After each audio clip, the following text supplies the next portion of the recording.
तो आज मैं बात करने वाला हूँ 1997 की एनिमे मूवी प्रिंसेस मोनोनोके। अब इस मूवी को देखने का एक ही रीजन था कि वाकई में ये एक मास्टरपीस है या नहीं। तो इस मूवी को देखने से पहले मैंने कुछ ही एनिमे मूवीज देखी है, जैसे शिजुमे, your name, weathering with you, grave of the fireflies. अब इनमें से जितनी भी मूवीज मैंने देखी, मुझे सबकी सब बहुत ही अच्छी लगी। अब इस मूवी को देखने के बाद मैंने बहुत सोचा कि आखिर इस मूवी को मास्टरपीस क्यों कहा गया है। बहुत से रिव्यूज देखे, बहुत सी गूगल पर रिसर्च की, पर कोई सटीक रीजन मुझे नहीं मिला। अब हो सकता है मेरे इस रिव्यू के बाद कुछ एनिमे लवर मुझे गाली भी दे कि मुझे फिल्म्स की समझ नहीं है वो सब कुछ, पर मैं गाली सुनने के लिए रेडी हूँ। बस आपको करना क्या होगा कि मुझे वो रीजन बता देना। तो करते हैं बात मूवी के रिव्यू को लेकर। तो इस मूवी में हमें कहानी देखने को मिलती है एक लड़के आशिताका की, जिसे अपने गांव को बचाने के टाइम एक शुगर से एक बॉडी कट्स मिलता है। उस बॉडी कट्स को मिटाने या जानने के लिए वो एक सफर पर निकलता है, जिसमें उसकी मुलाकात होती है एक भेड़ियों की रानी प्रिंसेस मोनोनोके, जो जंगल में रहती है और भेड़ियों को अपनी फैमिली मानती है। वहीं दूसरी तरफ एक लेडी जो जंगल को बर्बाद कर रही है अपने लोहे के काम को करने के लिए, और जंगल के जानवर उस लेडी को मारना चाहते हैं क्योंकि वो जंगल को बर्बाद कर रही है। अब इसी के आसपास पूरी मूवी सेट है, जहाँ एक रहस्यमय जंगल है जिसमें कुछ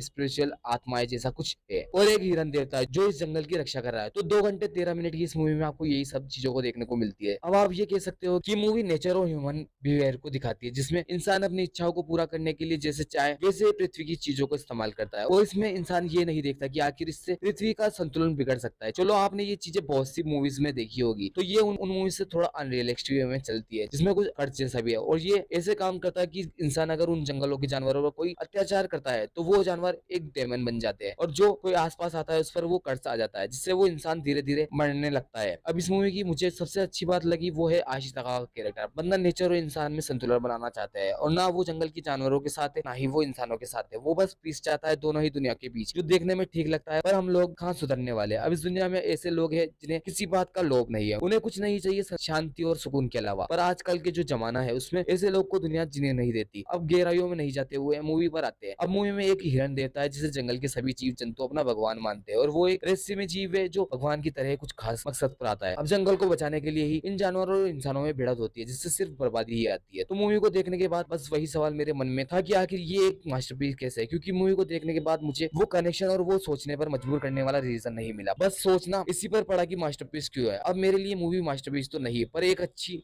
डीप सोच के साथ सोची हुई स्टोरी है, जिसका आज के टाइम पर कोई तुक नहीं बनता, क्योंकि सब वैसा ही चलता रहेगा। इंसान अपने लिए सब कुछ करेगा चाहे कुछ भी हो। तो हो सकता है ऊपर वाला ही ऐसा चाहता हो। तो आपने सुना होगा ना कि सब कुछ पहले से ही लिखा हुआ है, तो जो होना है वो होना है। बाकी मूवी का एनिमेशन और बीजीएम अच्छा है, जो आज के टाइम में भी बहुत ही फ्रेश लगता है। तो ओवरऑल मूवी मुझे अच्छी लगी, और मास्टरपीस जितनी नहीं। अब जाते जाते मैं ये कहना चाहूंगा कि हो सकता है कि एक नॉर्मल ऑडियंस के लिए मूवी उतना काम नहीं करे जितना एनिमे लवर के लिए। तो जिन लोगों ने मूवी नहीं देखी है तो वो देखकर मेरे इस सवाल का जवाब जरूर दे, और जिन लोगों ने देखी है वो भी। तो मिलते हैं किसी और वीडियो में, जब तक के लिए चैनल को सब्सक्राइब कर सकते हो।